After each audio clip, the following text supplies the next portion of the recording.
ሰላም ቤተሰቦች እንዴት ናችሁ? ዛሬ ደግሞ የምናሳያችሁ ፓስታ በአትክልት እንዴት እንደሚሰራ ነው። ለሱ ከሚያስፈልጉን ነገሮች እዚህ ጋር ሽንኩርት አለን፣ እዚህ ጋር ጥቅል ጎመን አለ፣ እዚህ ጋር የተለያዩ ከለር ቃሪያዎች አሉን፣ እዚህ ጋር ደግሞ ቅመሙ መጥበሻና በርቢካን፣ እርድ፣ ማጂ፣ እዚህ ጋር ደግሞ ነጭ ሽንኩርት፣ እዚህ ጋር የሎሚ ቆዳ አለ ተከትፎ። እነዚህን የምንጠቀመው እዚህ ጋር ደግሞ ዘይት አለ። አሁን ፓስታውን እየቀቀልን ነው። ፓስታው የሚቀቀለው በውሃ በዘይት በጨው ብቻ ነው። ፓስታው ሲደርስ ደግሞ እንመለሳለን። ይሄው በእንደዚህ መልኩ ፓስታውን ቀቅለነዋል። ፓስታውን ስንቀቅል የግድ ትንሽዬ ዘይት ማድረግ አለብን እንዳይያያዝ፣ በጣም መብሰል የለበትም። አሁን ፓስታውን ለመስራት የምናደርገው መጀመሪያ ዘይት ነው።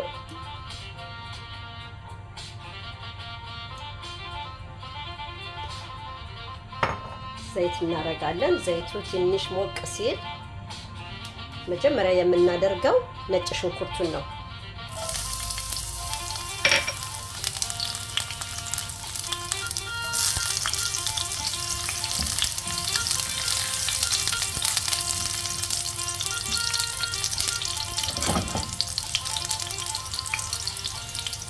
ነጭ ሽንኩርቱ ከዘይቱ ጋር ትንሽ ሞቅ ሲል ቀጥታ የምናደርገው ሽንኩርቱን ነው።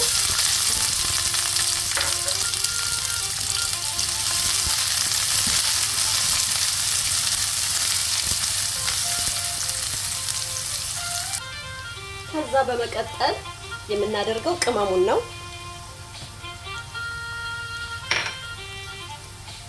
ከዛ ሽንኩርቱንና ቅመሙን ደግሞ እንዲያርገን እንጠብሰዋለን። አሁን ተመልሰን መተናል። አሁን ደግሞ የምናደርገው እዚህ ጋር የሎሚ ቆዳውን እንከታለን። የሎሚ ግማሽ ሎሚ ነው የምንጠቀመው። እናደርጋለን።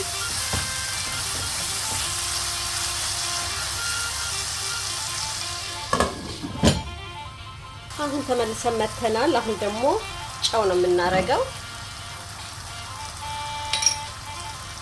ከዛ ቅድም የከተፍነው ጥቅል ጎመን ነበረ፣ እሱን ጥቅል ጎመን እናደርጋለን።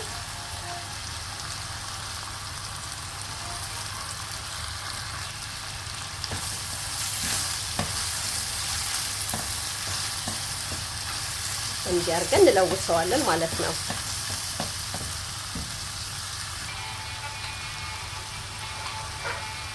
አሁን እዚህ ጋር ቃሪያውን አደረግን። የተለያየ ቃሪያ አለ። እሱ ካደረግን በኋላ ትንሽ ደግሞ እንጠብቃለን። ይሄው በእንደዚህ አይነት መልኩ እየበሰለ ነው። ቃሪያው በጣም መብሰል የለበትም። እኔ ሁልጊዜ የማላስቀረው ነገር ድብስ ሮማን እጠቀማለሁኝ። ድብስ ሮማን የግድ ነው፣ በቃ እጠቀማለሁ። ድብስ ሮማን ማለት ይሄ ማለት ነው። ይሄን እጠቀማለሁ።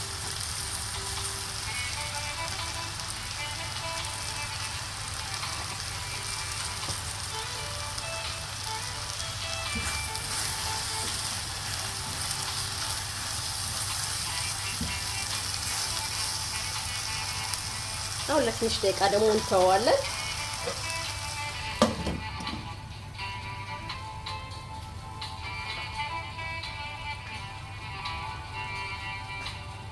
አሁን ፓስታው እንዳደረግነው ፓስታውን አድርገናል።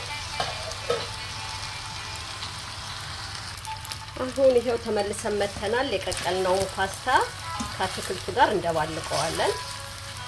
እንደዚህ ያደረግን በደንብ እንዲቀላቀል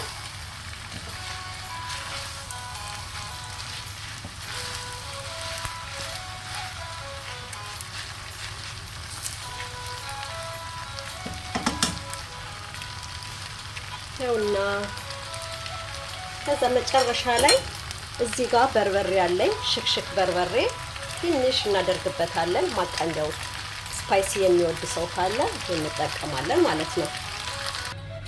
ይሄው በእንደዚህ አይነት ደረጃ ደርሷል። በጣም ቆንጆ ነው። ሰርታችሁ ሞክሩት። ጣዕሙ በጣም ይጣፍጣል። ቀላል ምግብ ነው። አሁን እንሞክረዋለን።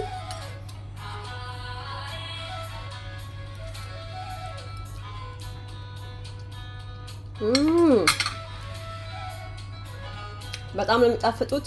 ስሩና ሞክራችሁ አስተያየታችሁን ስጡን። በጣም እናመሰግናለን ስለምትከታተሉ። ይሄን ማየት የምትፈልጉ ደግሞ ሼር አድርጉ ለጓደኞቻችሁ። ቴንኪዩ